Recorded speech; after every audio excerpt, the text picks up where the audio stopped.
this is it, guys. I'm finally gonna do it. Someone's gonna have a baby with me, and just no one did. And he was like, God damn it! And now everybody's having babies with everybody else. There, I laid sideways on the table, suggestively on the council table. Exactly. Like I had the bamf in front of my dick, just like I did with Amanda. She said yum, and no one else liked it.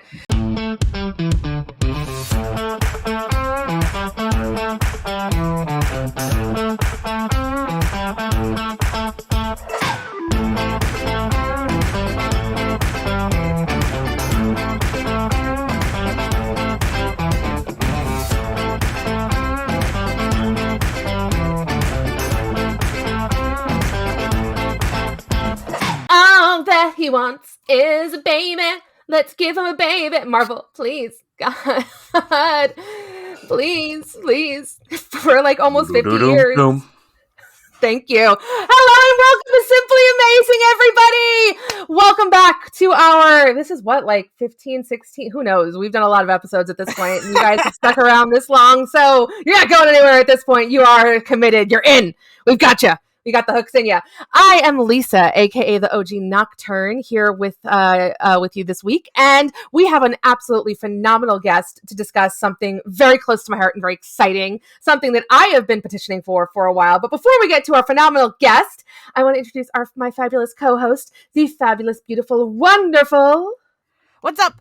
I am your friendly neighborhood by Lord, and y'all, like Lisa said, this is gonna be a really, really fun one because I think a lot of us have opinions on who Kurt needs, what Kurt needs, and our lovely guest has brought to the table something that is very important that Kurt needs. That is true. I am going to go ahead and just get right to it. Why are we even wasting time? We have with us that Nerd Kris from the Nerd Byword Podcast. Kris, hello. How you doing? Hey, buddy? guys. What's going on? Not much, man. Not much. We are excited to have you.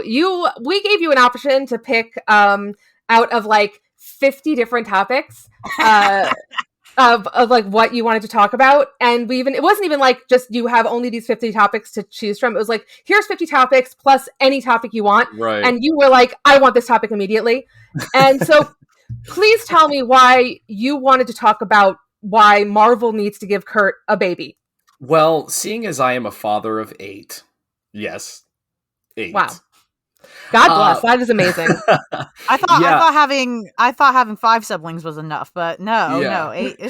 This is a topic that is near and dear to my heart, and there are 2 characters that have been absolutely robbed in the 616 universe of being a dad, and that is Peter Parker and Kurt Wagner, the 2 people that need to be dads the most. And so I saw this on the question sheet, and I said, dibs. Amen. I love it. That is true. I agree with you too with Peter Parker. I could see Kurt and Peter like showing up to like daddy groups together, yes. You know, with the kids in the little papooses. Opening their own daddy daycare. Yeah. Oh, could you imagine? It'd be so great. I mean, why do you think they had like they had crossovers and stuff? Like Nightcrawler was in a lot of Spider-Man comics in the past. Like I have quite a few of those. Like they're a buddy duo that hasn't been done enough, and it'd make it even better if they just had their little kids just running around causing chaos too. Oh my God. Could you even imagine they would be running their daughter's gymnastics class. That's what they would be doing.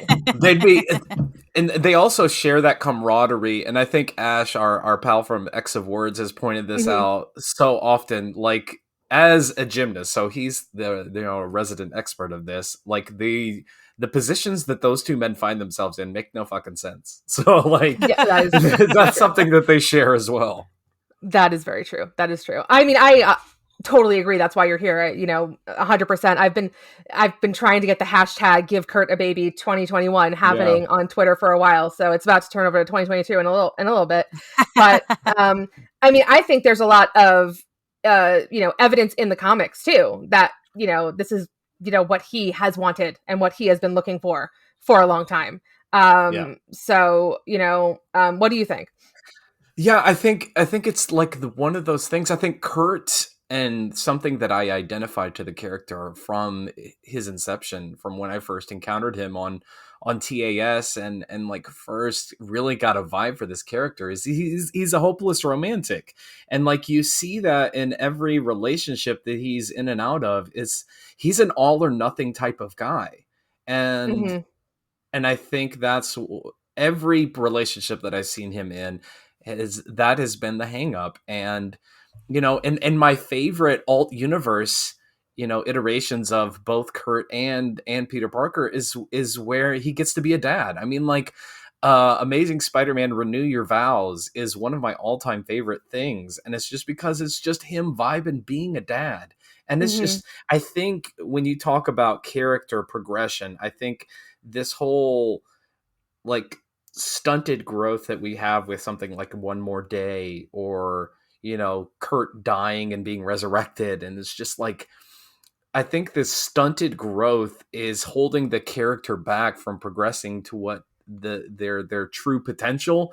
And you know, like, I think there's this unfulfilled aspect of Kurt's life, and he's filling that emptiness with other things, and to the point where you have him going off and doing these things in Way of X and Onslaught Revelations, to where, like, bro, what are you doing? You're exploiting the trauma of a Black woman and for the good of the nation, and you're like over apologizing for Fabian Cortez, and it's all of this stuff. And I mean, but are you a cop? Are you a cop now, Kurt? What are you doing?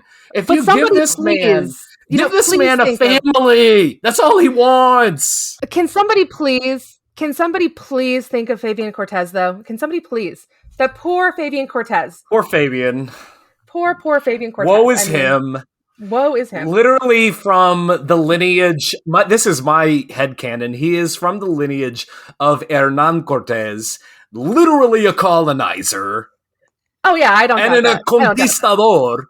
Like, can someone think of Fabian Cortez, who is literally the picturesque? If you look up privilege in the encyclopedia, it's his fucking mug right there. Oh yeah, I don't doubt that. 100. I love that headcanon, actually. I could see him going to a resort in like somewhere in South America and just like turning to somebody and being like, yeah, my great grandfather was here first, guys. Yeah, you know, like something like that, like a total dick. I think, you know, you hit on something really interesting. Like when you were talking, you know, this kind of came up. Just the idea of representation and seeing these certain things in these comic book characters, and you know, as you know, as our generations get older, and you know, we all become parents ourselves, or decide to become, some of us decide to become parents. Doesn't it make sense that some of us want to see this in our heroes, right? We want to see them doing those same things. And when it comes down to it, it eventually gets to a point where it's like, I mean, how long are these characters just going to be running around? None of them are doing that. You know, it doesn't make sense. It's eventually it's got to get to a point where these stories have to be told. I mean, I've had countless conversations with people, and I've seen so many people like tweeting about it. Like, I just want a slice of life story. I want to see like that slice of life story on Krakoa. Like, what do we talk about? Like in the last episode, we talked about the trial of Magneto. I went off just talking about Kyle and freaking wine, because it's like, I like the slice of life stuff is so fun. That's so, you know, the heroics are great and we love it, and that's what we read the comic books for. But give us something else too. Give us something a little bit different.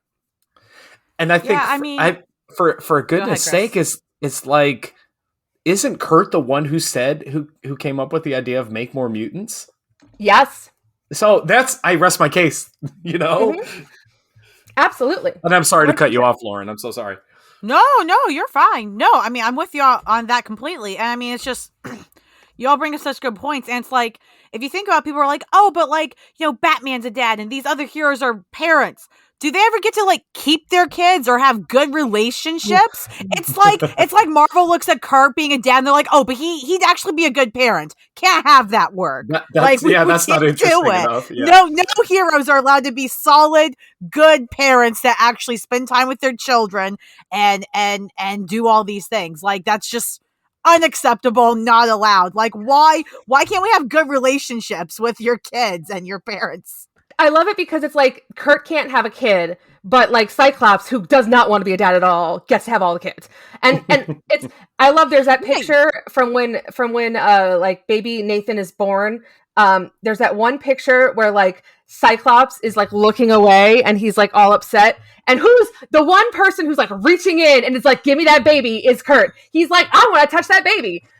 And it's like, it's so funny because it's like, there's just so many things that are behind maybe I'm reading into it. I don't know. But at the same time, you know what? Before they actually had Bobby come out on the pages, you probably would have looked back through all those things that you were reading into and said, maybe I'm reading into it. So I don't think I am. I think that it's been there the whole time. He wants to be a father. Make him a father, Marvel. It's about Marvel. It's about time. And after what they did to him in Age of X-Men, Amazing Nightcrawler, God, you got to give him a kid now because he remembers that. Like, I think everybody needs to understand, he remembers that, guys. He remembers that. And we know he remembers that because of the Hellfire Gala. So just that's legit some like PTSD shade. And yeah, I mean, again, it's like, they're like, but we gave him a kid once, but you know, we didn't let it stick. And it's like, no, let it stick. Like, give him some actual care. I feel like for him, part of him becoming a father is part of his character development. And they have stunted Nightcrawler Kurt's character development for decades. And he just started to get some in Way of X, but even though he was getting some character development, he still defended Fabian too much. He still did that stuff, and oh my God, and still, you know, basically, you know, victim blamed a black woman. It was just like, fuck, man, like, we can't win. Like, give him some growth without all this other terrible shit just because you don't know what you're doing. And part of that is giving him a kid and letting him become a father, because even though being a parent isn't something everything wants, that's something Kurt has wanted. It's part of his natural progression. And here's another aspect too, and this is me bringing my personal experience. You know, my father left the home when I was 4 years old. It's my first core memory. And so I think everything that happens to you in life, it brings you to a fork in the road, and you either go one way and you repeat that history, or you go the other way and you try and pull in 180 and you try to put that good juju. And so when that happened to me, I was like, you know what, when I grow up, I'm going to be the best goddamn dad that there is. Oh. And then I kind of went overboard, but I feel some of the same things from Kurt. I think, you know, like, we know his traumatic history with his parentage. Say what you will. I think anybody who follows me on Twitter knows where I land with his parentage. But I think he wants to put that good juju back in the universe. There's a reason where this man is sitting at the council with his estranged mother and says, make more mutants. You know? So I mean, like, he wants to be a dad so much, and you can feel that. Oh, yes. I had this whole like headcanon that when he said make more mutants, like, he had this idea in the back of his head, like, you know, with me. And like he was just like, this is it, guys. I'm finally gonna do it. Someone's gonna have a baby with me, and just no one did. And he was like, God damn it. And now everybody's having babies with everybody else. There. I laid sideways on the table, suggestively, on the council table. Exactly. Like I had the BAMF in front of my dick, just like I did with Amanda. She said yum, and no one else liked it. You know, it's just because that's what women say. I think we put this in like the thread. Yes. That's how women talk. Yum. They say yum. All right, listen. We can't go back 40 years and change. You know, so. But you know, as an individual who has sired many children, women do not say yum. I could just tell you from experience. No, as a woman, I'll tell you as a woman, we don't say yum. We do not. I don't even if say I yum.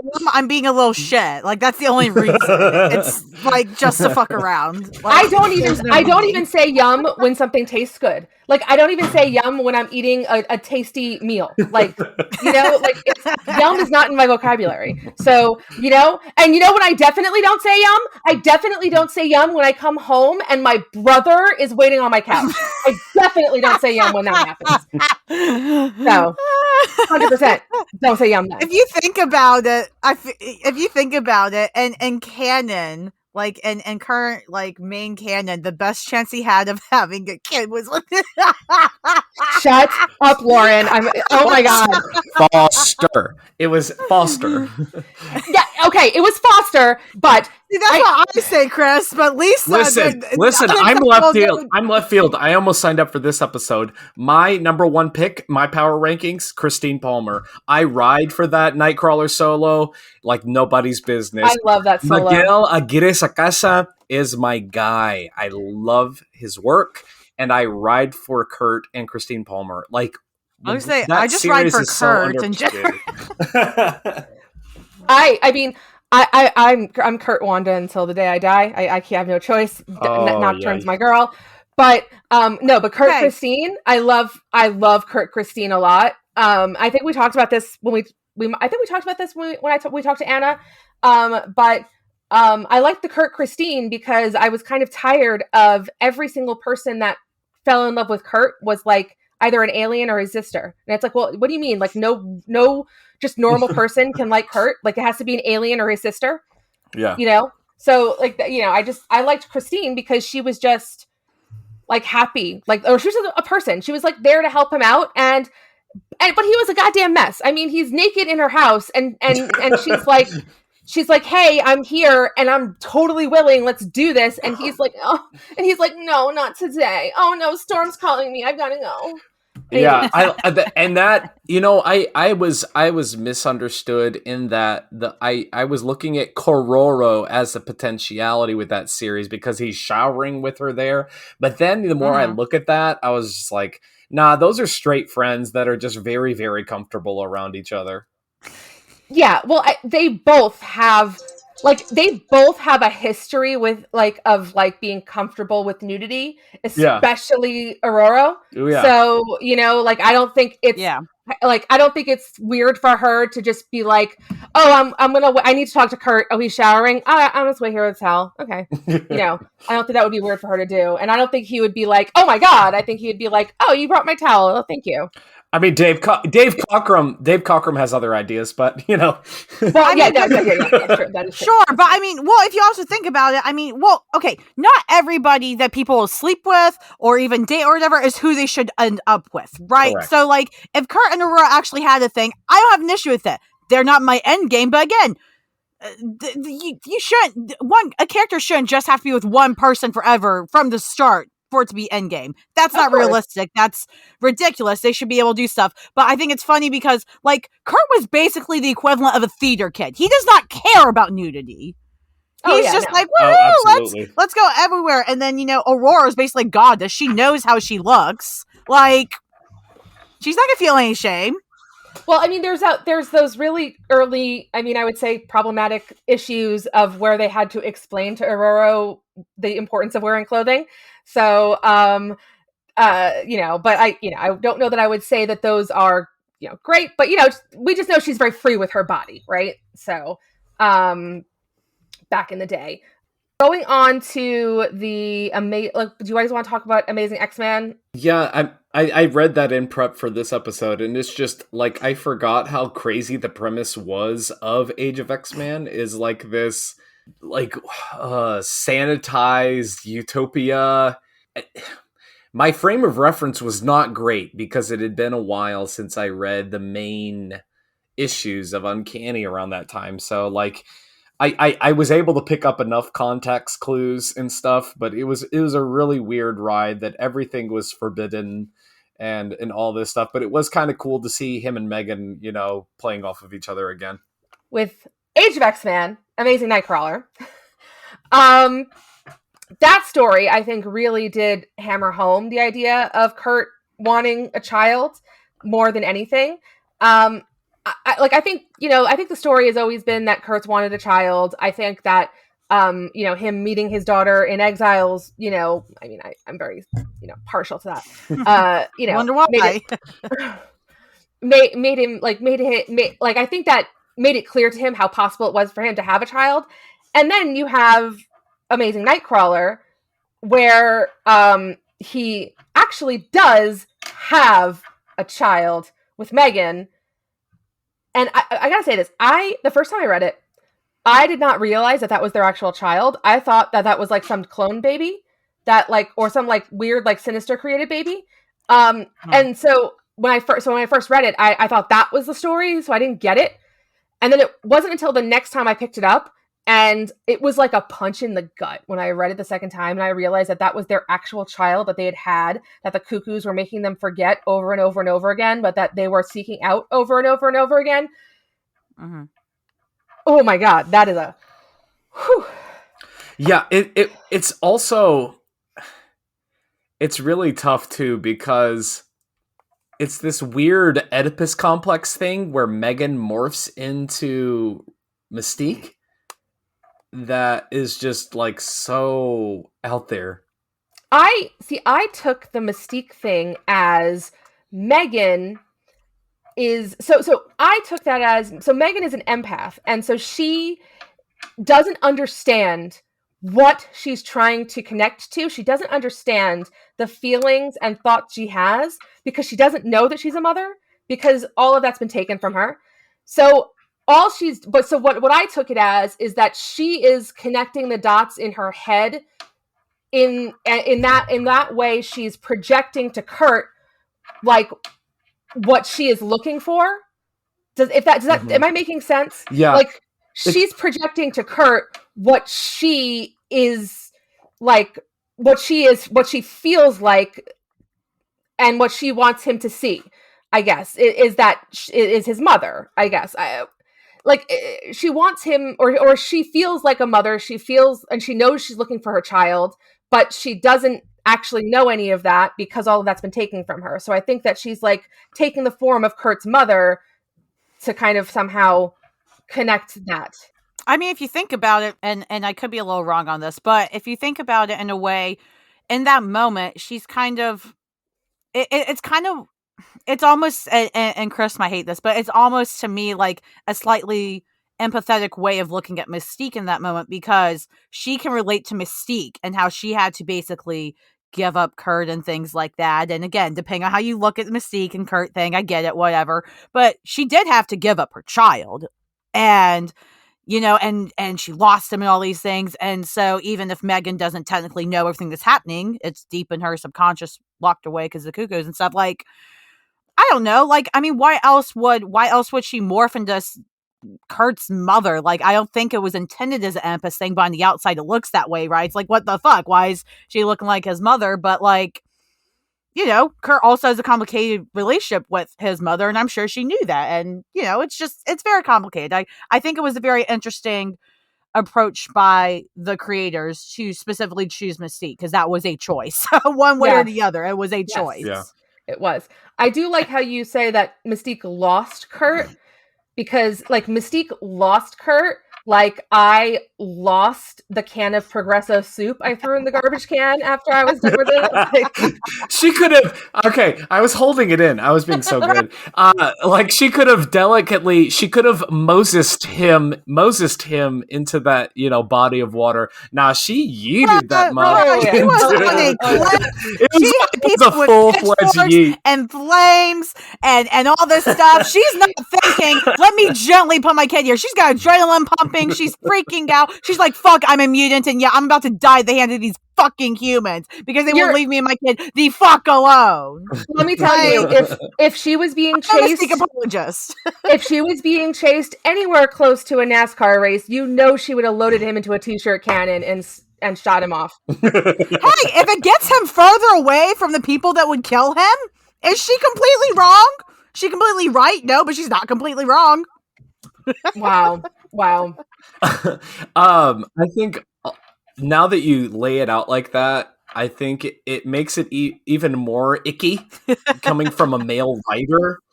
in this Amazing Nightcrawler, that the fact that, and I know it's called Amazing Nightcrawler, so we're seeing this from Kurt's perspective, but the lack of agency for Megan, who apparently bore this child, and this is all about Kurt and what he wants and his desires. And, I think that, if you do look at it from that perspective, he's more concerned with this child than he is with his obvious connection with Megan in this series.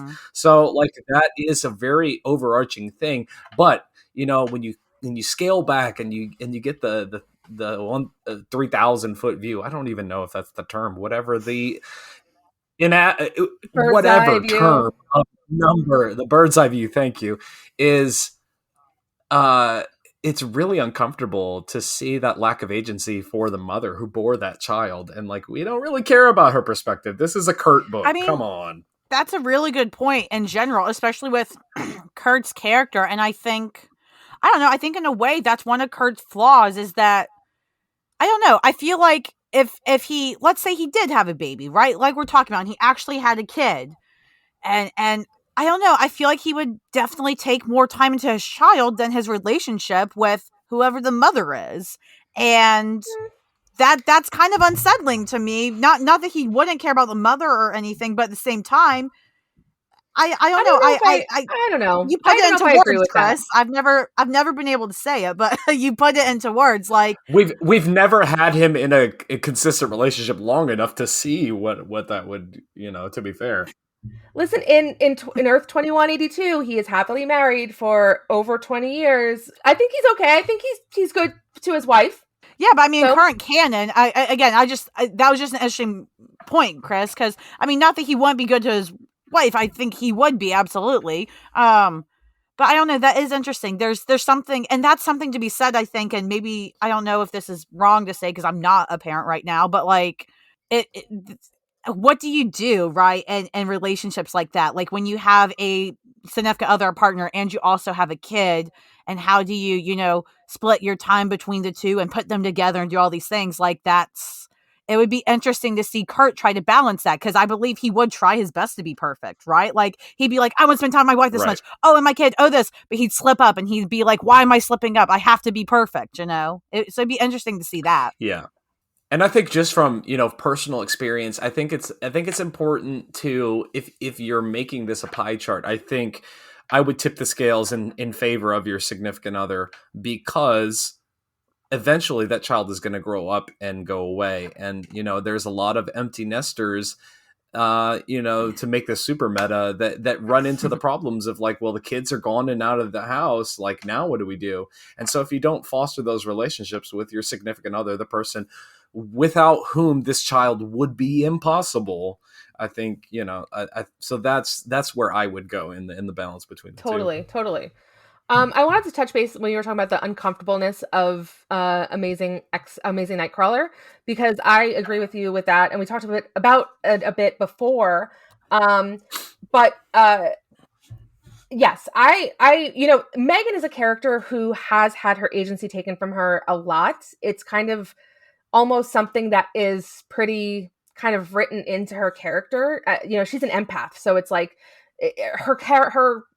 she's constantly being taken over by other people's emotions, other people's issues, other people's whatever. I mean, in the Inferno arc, they get to Manhattan and immediately she becomes the Goblin Princess. It's just always. And so the whole situation in Amazing Nightcrawler is for me, I agree that the uncomfortable part is the whole Megan side of it. Because yes, that is a woman who carried and birthed a child, and we are not even touching it. We're not even we're going to introduce the concept, but we're not even going to touch it. And we could do an entire episode about this, because there's so much about it. Just in regards to motherhood in comics, the X-Men in general are just recently kind of now finally getting to the end of dealing with the biggest story in their history that has to deal with motherhood in comics. So, it's just a whole lot of bullshit that happens all the time. And, this is just another part of that, right? We have a story here, which is a Kurt story, and it's meant to be a Kurt story.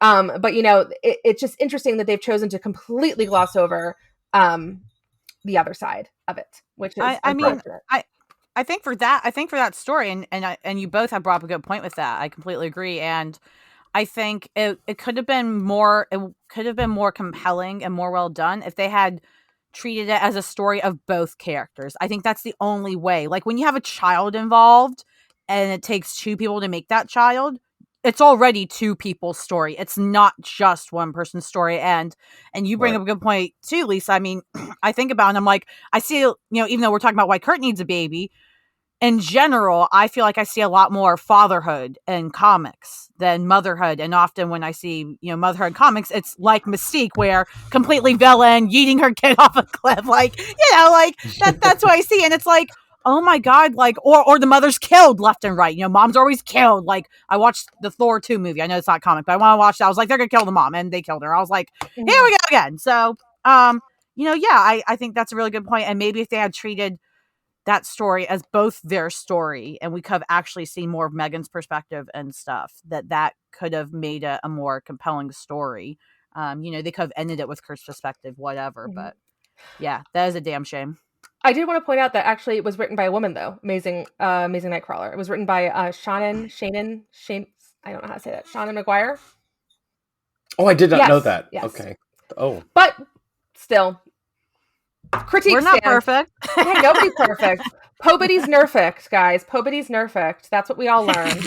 I think I misread that. I thought that was like a Sean, so I did not know that. It's all good. It's all good in the hood. Pobity's nerfect.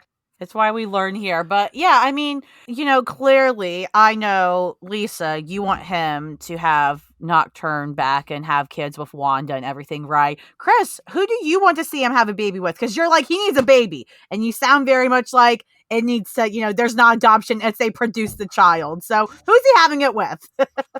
He doesn't really have any prospects right now. He's too busy running around policing everybody's belief system and everything. Like, I love my guy, but I'm also like, I'm not Stan Twitter. I'm not got Jean Grey Twitter. Good Lord, they've had a week or two. Gracious almighty. Just a week or two? I feel like I believe as a parent, I believe in tough love. I believe in calling your guy out on the carpet. And he's been tripping the last couple of, months when it comes to his issues, and then he needs to get himself together. So I don't really see any prospects on the near future. So he's fully engrossed in his mom's business and everything that's coming out of that, and then council business, and now this Legionnaire stuff. I think if we do get a Legionnaire's book, or what's going to be done with that, we'll see. We haven't had a lot of solicits in the X books, period. Yeah, so I don't know. It's been really quiet. I think in January we're gonna get a lot more. Like, I think they're just waiting for the new year to roll in, because they're doing a bunch of relaunching starting in February, March. So I'm thinking January we're gonna see a lot more solicits and details. That'll be interesting. I'm gonna go. Okay, I got one. I'm gonna go crazy. Stacy X. Ooh. Just lean into the full freakiness. And look at the dichotomy. He's a freak, but he's like this, guarded, I'm a religious freak, this closeted freak. And she's just like, nah, I'm a freak. I'll show you the way. And so that's the way of X there. That's the way of X. That's the spark. That's the spark. And so, because, it's the yin to the yang. I love it. I like that too. Yeah, Stacy X. I like that. I'm going to start a new ship. I'm starting Kurt X. I love that. One of the... It's the diamond in the rough of the Chuck Austin run. Oof. We need a ship name. It's all in the rough. There's a whole lot of rough. There's a whole lot of rough for that diamond. Yeah. We're gonna need a ship name. That just brewed. I just created that. In my head. So look for that hashtag coming out. I was gonna say, let us know when this episode goes live and we tag you. You can just throw that hashtag. Yes. That is perfect. Well, Chris, it has been a pleasure. Thank you for coming by, and thank you so much for having me. Giving us the time of your busy schedule with your 8 children and your podcast and everything else. Yeah. So, where can everybody find you? You can find me on Twitter less or so Instagram at that Nerd Kris. You can also find the show page at Nerd Byword. New episodes every Monday, unless you run into technical difficulties like we did today. Oh. But stay tuned. We just did a Hawkeye halfway point of the first 3 episodes. Yes! Yeah, so you can also find us on all major podcast platforms or nerdbyword.com. Nice. That Hawk man, he's a good one. I like that guy. You know. Well, Kate Bishop is the star. No, he's the Hawk. You know, what is he? He's the Birdman, attorney at law. I like him. He's a good one. Attorney at law. You got super New York there for a second. Oh my God. Harvey Birdman, attorney at law. That's the one I like.